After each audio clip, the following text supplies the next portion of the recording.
Hello friends, आज की इस क्लास में हम पढ़ने वाले हैं ऑडिट नोटबुक।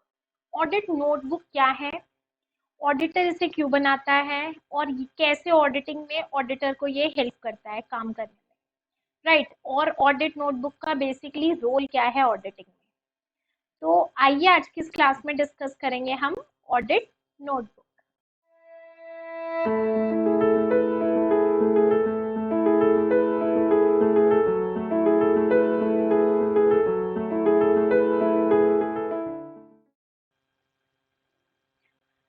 ऑडिट नोटबुक, अगर मैं ऑडिट नोटबुक कह रही हूँ तो ये एक बुक ही है जिसमें ऑडिटर ऑडिटिंग करते टाइम जो जो इम्पोर्टेंट मटेरियल फैक्ट्स उसको पता चलते जाते हैं या उसे समझ आते जाते हैं, जो उसके ऑडिटिंग में बाद में रिपोर्ट बनाने में या ओपिनियन देने में हेल्प करता है, उन मैटर्स को वो इस ऑडिट बुक में नोट डाउन कर लेता है। ऑडिट नोटबुक एक परमानेंट रिकॉर्ड होता है ऑडिटर के लिए, यानी कि एज आई टोल्ड यू कि इम्पोर्टेंट मैटर जो भी ऑडिटिंग करते टाइम उसको पता चलते रहते हैं और वो उसमें नोट डाउन करता रहता है। तो बेसिकली ये एक इम्पोर्टेंट रिकॉर्ड का काम करता है ऑडिटर के लिए, और हर ऑडिटर अपनी एक अलग से ऑडिट नोटबुक मेंटेन करता है। Audit notebook properly, clearly, completely और सिस्टमैटिकली मेंटेन होती है।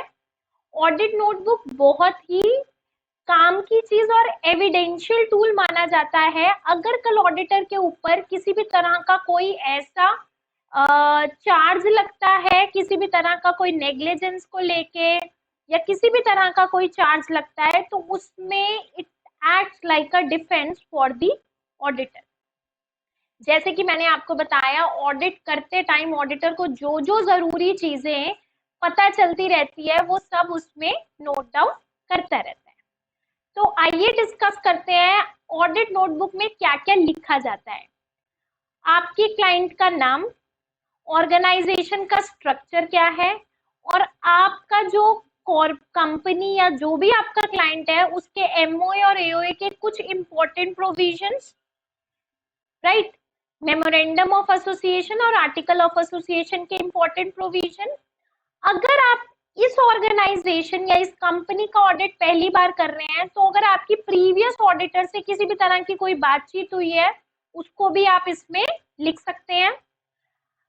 मैनेजमेंट से अगर ऑडिटर ने किसी भी तरह की कोई बातचीत की या कोई रिप्रेजेंटेशन मांगा या कोई इंस्ट्रक्शन मैनेजमेंट ने दी है या रिप्रेजेंटेशन लेटर दिया है, उसकी नोट डाउन इस बुक में किया जा सकता है। क्या क्या आपका client books of accounts maintain करता है उसकी लिस्ट इसमें मेंशन की जाती है। क्या अकाउंटिंग मेथड फॉलो करता है आपका क्लाइंट, इंटरनल कंट्रोल सिस्टम क्या फॉलो किया जाता है वो इसमें मेंशन किया जाता है। और ऑडिट करते टाइम अगर ऑडिटर को कोई एरर या फ्रॉड डिस्कवर होता है वो भी वो इसमें लिख सकता है। जैसे कि मैंने आपको स्टार्टिंग में बताया, जो भी इंपॉर्टेंट मटेरियल फैक्ट्स ऑडिटर को पता चलते रहते हैं जब वो ऑडिट करता है, तो उसको एक समरी फॉर्म में वो ऑडिट नोटबुक में राइट डाउन कर सकता है। और ऐसा कोई मैटर जिसपे ऑडिटर एक्सप्लेनेशन और क्लेरिफिकेशन चाहता है, वो मैटर्स भी वो ऑडिट नोटबुक में लिस्ट डाउन कर सकते हैं। जैसे कि मैंने आपको बताया, ऑडिट नोटबुक बहुत ही जरूरी और एविडेंशियल टूल प्रूव होता है अगर ऑडिटर के अगेंस्ट किसी भी तरह का कोई चार्ज फाइल किया जाता है। तो आई होप आपको समझ आ गया होगा। एक बार फटाफट से देख लेते हैं कंटेंट्स में क्या क्या था। क्लाइंट का नाम, ऑर्गेनाइजेशन का स्ट्रक्चर, क्या प्रोविजंस है, सारे प्रोविजंस आपको नहीं मेंशन करने, एमओए के इंपॉर्टेंट प्रोविजन। प्रीवियस ऑडिटर से कोई बातचीत हुई है उसको उसमें लिख सकते हैं। मैनेजमेंट की रिप्रेजेंटेशन, कोई मैनेजमेंट ने कोई आपके क्वेश्चन का जवाब दिया है उसे।